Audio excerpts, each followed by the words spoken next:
ابراہیم علیہ السلام کو بڑی تمناؤں کے بعد، بڑی آرزوؤں کے بعد بڑھاپے میں 85 سال کی عمر میں، 90 سال کی عمر میں ان کو اولاد ملی۔ بڑے پیار سے انہوں نے نام رکھا اسماعیل۔ ابھی وہ بچہ چھوٹا ہے، ابھی وہ ماں کا دودھ پی رہا ہے۔ اللہ تعالیٰ کی طرف سے ایک امتحان اور آ گیا، اے ابراہیم جاؤ اپنی بیوی ہاجرہ کو اور اپنے بچے اسماعیل کو تم مکہ کی سرزمین پہ چھوڑ کے چلے آؤ۔ کون سا مکہ؟ وہ 2021 کا مکہ نہیں ہے، وہ آج سے 4000 برس سال پہلے کا مکہ ہے، جب مکہ میں نہ انسان رہتا تھا، نہ پرندہ رہتا تھا، نہ پانی کا ایک قطرہ وہاں تھا، نہ اناج کا ایک دانہ وہاں رہتا تھا۔ وہ مکہ جہاں پر کوئی آبادی نہیں تھی۔ اللہ نے کہا جاؤ اپنے دودھ پیتے بچے کو اور اپنی بیوی کو چھوڑ کے چلے آؤ۔ ابراہیم علیہ السلام نے، اللہ کا حکم تھا، کوئی چوں چرا نہیں، کوئی اگر مگر نہیں کی، بیوی کو لیا، بچے کو لیا اور عراق سے چل کر کے، فلسطین سے چل کر کے وہ آئے وہاں پر مکہ پر، اور جب اس جگہ پر پہنچے جہاں آج خانہ کعبہ ہے، وہاں اپنی بیوی ہاجرہ کو اور اپنے بچے اسماعیل کو انہوں نے چھوڑا اور وہاں سے پلٹ کر کے جانے لگے۔ میری مائیں بہنیں غور کریں، جب حضرت ابراہیم پلٹ کر کے جانے لگے،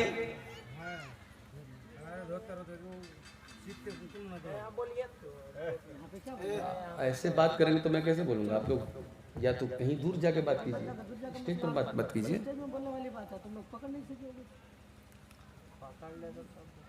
حضرت ہاجرہ نے شوہر سے پوچھا، اِلیٰ مَن تَتْرُکُنَا، اے میرے سرتاج، اس بے آب ہو گیا سرزمین میں کس کے حوالے چھوڑ کر کے جا رہے ہیں؟ یہاں نہ کوئی آدم زاد ہے، نہ کوئی انسان ہے، نہ کوئی پانی کا قطرہ ہے۔ اے ابراہیم اپنی بیوی اور بچے کو کس کے حوالے چھوڑ کر کے جا رہے ہیں؟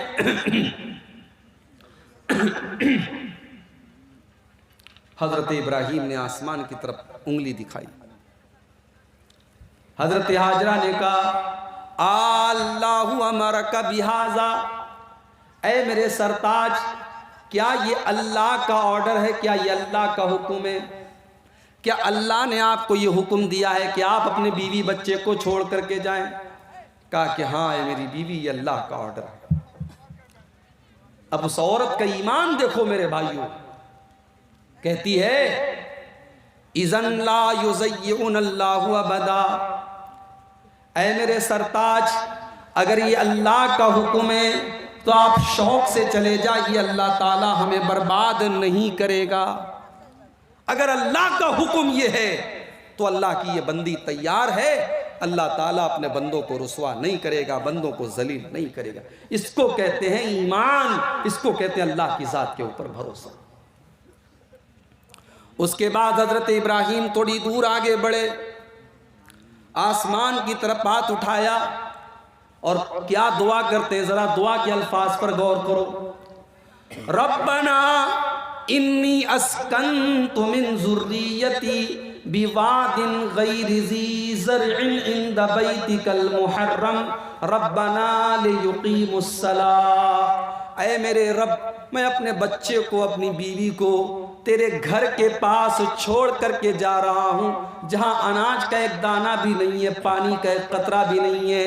ربنا لیقیموا الصلاۃ، اے اللہ تو توفیق دے میری اولاد یہاں پہ نماز قائم کرے، میرے بچے یہاں پہ نماز قائم کرے، تو ان کو اس بات کی توفیق دے۔ یہ دعا نہیں کہ اے اللہ میں بیوی بچے کو چھوڑ کے جا رہا ہوں، پتہ نہیں یہ میرے بعد زندہ رہیں گے کہ نہیں۔ اللہ پر بھروسہ ہے، اللہ نے بلایا ہے، اللہ بچائے گا، اللہ حفاظت کرے گا۔ دعا کر رہے ہیں تو کیا کر رہے ہیں کہ اے اللہ میری اولاد کو تو نماز کی توفیق دے۔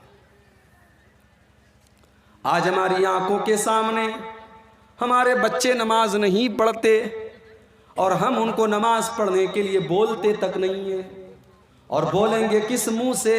ہم تو خود نماز نہیں پڑھتے، اپنے بچوں کو کس منہ سے ہم نماز کے لیے بولیں گے؟ اللہ کے پیارے نبی تو یہاں تک فرماتے ہیں مروا اولادکم بالصلاۃ وہم ابناء 7 سنین، جب تمہارے بچے 7 سال کے ہو جائیں تو نماز کا حکم دو، وَاضْرِبُوهُمْ عَلَيْهَا وَهُمْ أَبْنَاءُ 10، اور جب 10 سال کے ہو جائیں اور نماز نہ پڑھیں تو ان کی پٹائی کرو، ان کو مارو۔ یہاں باپ اپنے بیٹے کو نماز نہ پڑھنے پر کیسے مارے گا، اور ماں اپنی بچی کو کیسے مارے گی جب ماں خود نماز نہیں پڑھتی اور باپ خود نماز نہیں پڑھتا؟ میرے بھائیوں، اسی لیے اللہ نے کہا پہلے اپنے آپ کو جہنم کی آگ سے بچاؤ اور اس کے بعد اپنے گھر والوں کو جہنم کی آگ سے بچاؤ۔ ہم نمازی بنیں گے تو ہمارا بچہ نمازی بنے گا، ہماری اولاد نمازی بنے گی۔ اگر ہم نمازی نہیں ہیں تو ہمارا بچہ نمازی نہیں بن سکتا ہے۔ ابراہیم علیہ السلام دعا کر رہے ہیں ربنا لیقیموا الصلاۃ، اے اللہ تو توفیق دے میری اولاد کو وہ یہاں پہ نماز قائم کرے، وارزقہم من الثمرات، اور اے اللہ تو توفیق دے میری اولاد کو تو پھلوں کی روزی بھی ان کو عطا فرما۔ ابھی وہ مکہ کی سرزمین پر اپنے بچے کو چھوڑ کے جا رہے ہیں جہاں اناج کا ایک دانہ بھی نہیں ہے، جہاں اناج کا ایک دانہ بھی نہیں ہے، جہاں پانی کا ایک قطرہ بھی نہیں ہے۔ اس سرزمین پر حضرت ابراہیم یہ دعا کر رہے ہیں کہ اے اللہ تو میری اولاد کو پھلوں کی روزی عطا فرما، میری اولاد کو اس مکہ کی سرزمین پہ کبھی پھلوں کی کمی نہ ہو۔ آج بھی جا کر کے دیکھ لو، دنیا کا کوئی پھل ایسا نہیں ہے جو مکہ میں آپ کو نہ مل جائے۔ حالانکہ مکہ میں کھجور کے علاوہ کچھ پیدا نہیں ہوتا، مگر آج مکہ کے اندر آپ کو ہر طریقے کا پھل مل جائے گا۔ یہ ابراہیم کی دعا کی برکت ہے میرے پیارے بھائیوں۔ جب باپ کے دل سے دعا نکلتی ہے تو اولاد کے لیے اس باپ کی دعا بھی اثر کرتی ہے۔ ابراہیم نے دل کی گہرائیوں سے دعا کی، ان کی دعا کو اللہ تعالیٰ نے قبول کیا، اور ان کی اولاد کو آج تک اللہ تعالیٰ پھلوں کی روزی دے رہا ہے۔ تو حضرت ابراہیم نے بھی جو دعا کی ہے، اپنی اولاد کے لیے نماز کی پابندی کی دعا کی۔ اسی طریقے سے شاندار اسلامک ویڈیوز پانا چاہتے ہیں تو آپ کے موبائل کے اس لال کلر کے بٹن کو دبانا ہرگز نہ بھولیں۔ فجزاک اللہ خیرا و احسن الجزا۔